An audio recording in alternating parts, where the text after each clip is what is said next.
Hello, hello. I hope everyone's doing fantastic today. We're going to move into another Monday musing with Tracy A. Willis. Today, we're going to talk about your words matter.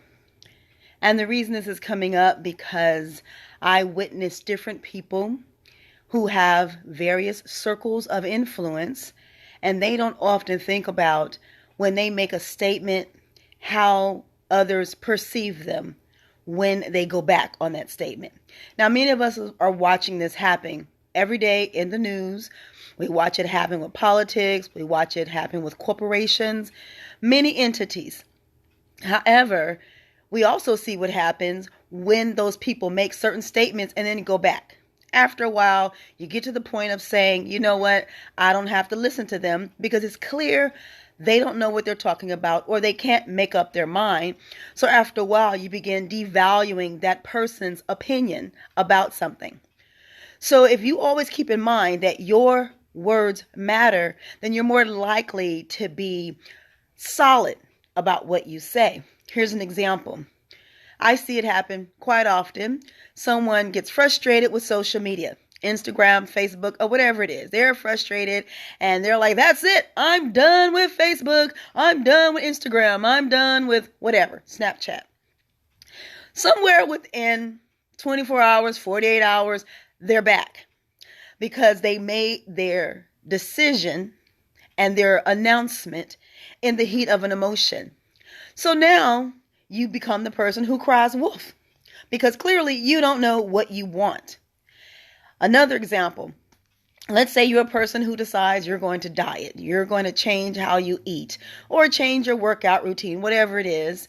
Very common come January 1st, end of December, all of these resolutions start popping up. I'm going to. Then you get out there, you make your platform, you get people who are riding with you like, oh my gosh, cheering you on. Go ahead. We got you. Great choice. Great decision. Somewhere around February or a few weeks later, all of a sudden you've stopped. There's nothing going on. So now those who were cheering you on are wondering what happened. And those who just kind of follow along quietly, again, you become the boy who cries wolf. And here's another example. This will be my final one.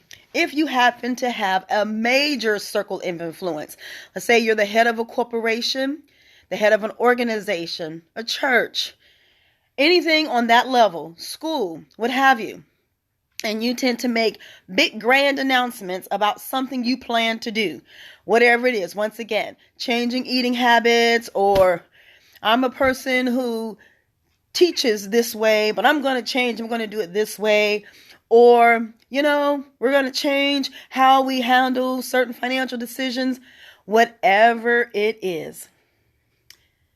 Always remember, you can't abuse your power with those who you influence.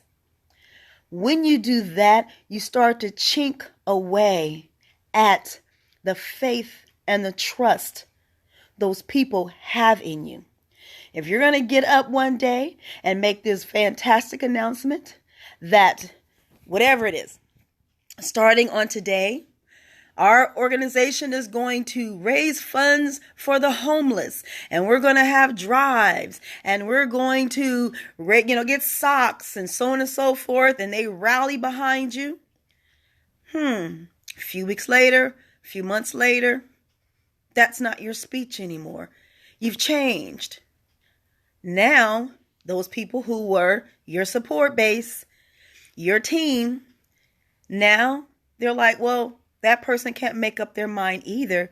So I don't think I want to listen to whatever else they have to say to me. Again, it's a caution in being careful with those over which you have influence. Because once you become the boy who cries wolf, it is so hard to get those people back in your corner because at this point, you're really not believable. You can't be followed, and in their hearts, they want to trust you, but they really are challenged with it because far as we all know, you don't know what you want yourself. So here's the tip. When there are major things that you want to do or change or something that is just maybe personal and you're like, hey, this is an idea I want to try out, pitch it as such. I think I want to try supporting the homeless. Let's see how far it goes. Let's do it as long as we can. Leave it at that. If you're the person who wants to leave social media, just leave. No announcements needed. Just leave. If you're the one who's all of a sudden going to be a fitness fanatic and you're getting ready to do some major diet and drink powder and eat air cookies for the rest of your life, at least that's what you're telling people, for the rest of my life, then just do it. In the words of the well-known shoe company, just do it. Just go on and do it. You will find that you're far more effective in your approach to situations, in your response, if you just make that move and just do it. Because when you keep making announcements and then going back on your announcement, after a while, we're not listening to your announcements. And you pretty much aren't going to be able to get us to do anything. And I do mean anything. Okay? So always be conscious on the fact that your words matter. They have weight. We have people that listen to us, that respect our points of view, our advice. And when you abuse that, it's a disservice to everybody, including yourself. All right? So don't forget, your words matter. And with that, speak life, speak positivity, speak hope.